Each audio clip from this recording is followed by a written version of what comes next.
The combination of Chris Benoit and Biff Wellinton against the Cuban assassin and Jerry Morrow. One fall, 30-minute time limit, and we are where? We are past the 5-minute mark. As Morrow follows him off those ropes. Now, over the top goes Wellington. Oh, he got bushwhacked. Bushwhacked. Well, the Caribbean Commandos, they do not follow any rules. We have said that before. We'll say it again. And you can see that there are some knuckle dusters in the hands of the Cuban. Now he puts it into his trousers pocket, but he drove it right into the back of Biff Wellinton. This bout has been dominated by Wellington and Benoit thus far, but that maneuver with the brass knuckles could turn things around completely. He's still got him. Referee hasn't seen it. Now he passes them off to Jerry Morrow. And Wellington having some problems. Benoit says, I'd like to take you on. But no, sir, just a minute. The referee isn't looking, and here's another shot from up top. Knuckle dusters right into the small of the back. Referee was nowhere to be found at that moment. Well, Benoit is beside himself. He is just furious with what's going on. He's cheering on his partner, Biff Wellinton, trying to give him some moral support. But Benoit has been just beside himself watching his partner, Biff Wellinton, take those knuckle dusters in the small of the back, not once or twice, but 3 times. Well, watch now. They're going after the back.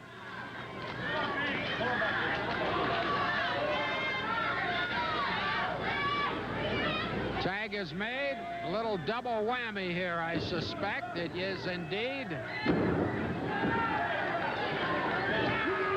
It is tag time for Mr. Wellington. He'd better make it. Look at this one. Jerry Morrow did his partner a disservice by talking to the referee when the referee could have been counting. Wellington was pretty badly shaken up. He is still getting the treatment from the Cuban assassin. Wellington, as you said, has to make a tag. He has been battered around for quite some time now, and he is basically looking to take up residency on Strange Street.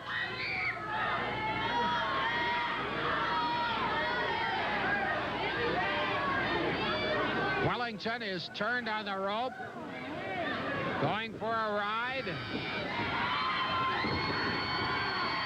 Got a piece of him on the clothesline. Can he make the tag?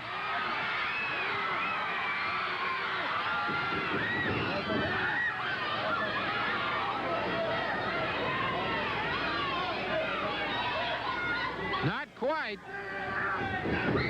It was ever so close. Benoit is just furious at what has been happening, and while he's distracting the referee, the Cuban assassin is going outside onto the concrete, delivering more blows to the back of Biff Wellinton.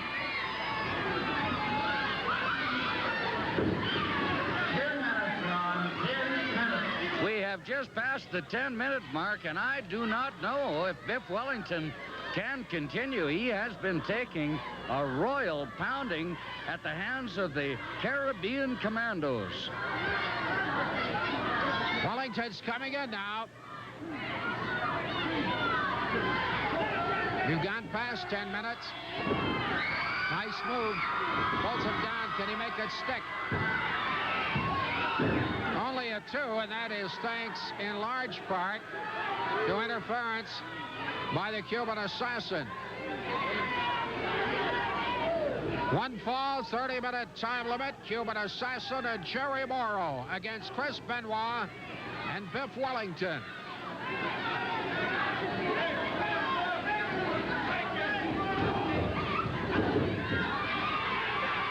There's the tag. Here's Benoit now. Look out.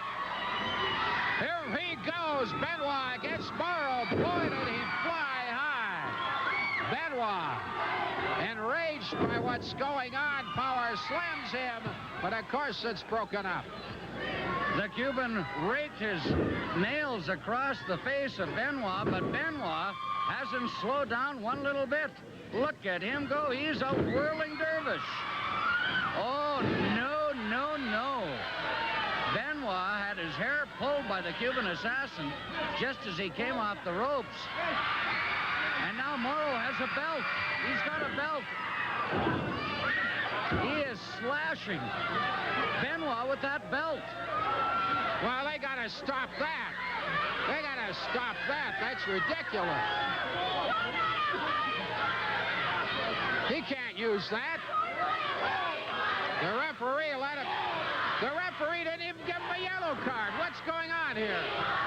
I don't know. The referee, Dean Hart, I would have thought should have disqualified Morrow for using his belt to choke Benoit after he whacked him across the back. You can see the welts on Benoit's back as a result of that belt. Here goes Morrow firing his man. Look at Benoit! Beautifully done, but Benoit paid a price with that epic clothesline. Can he make it over for the tag? Yes, he can. Here's Biff Wellinton. Off those ropes now. Got him with his shoulder. Greets the assassin coming in. We're going to have a little noggin knocking. Tango.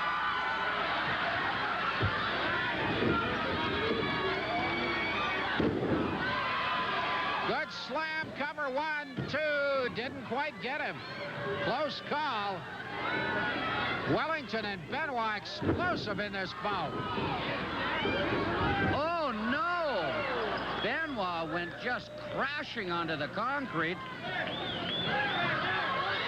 Or not. It's Wellington. Wellington. He was a blur going out. I can understand your confusion. Benoit is upset. Now, just a minute. The DDT out on the concrete, and the referee is nowhere to be seen.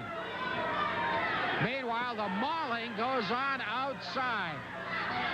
Now Wellington is rolled in after being mauled outside, and this ought to be a piece of cake for Jerry Morrow. Well, it could all be over very quickly. Wellington, he had his head slammed down on that concrete. Now a neck breaker. This could be it. 1, 2, 3. It is all over.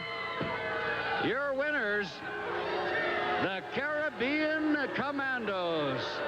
Now let's go to Ed with another interview. Now, you know why everybody's yelling at you here? They don't like you. Well, They because don't like you. They don't like your tactics. You too. They like me. These people over here, all these women over here, they in love with the Cuban assassin. They're in love with you. That's why they, start to scream at us. As well, they're all jealous of us because we are the best. We are the greatest. You know what? Where is Blues and Perman? How come they don't want to face us? Because they are afraid.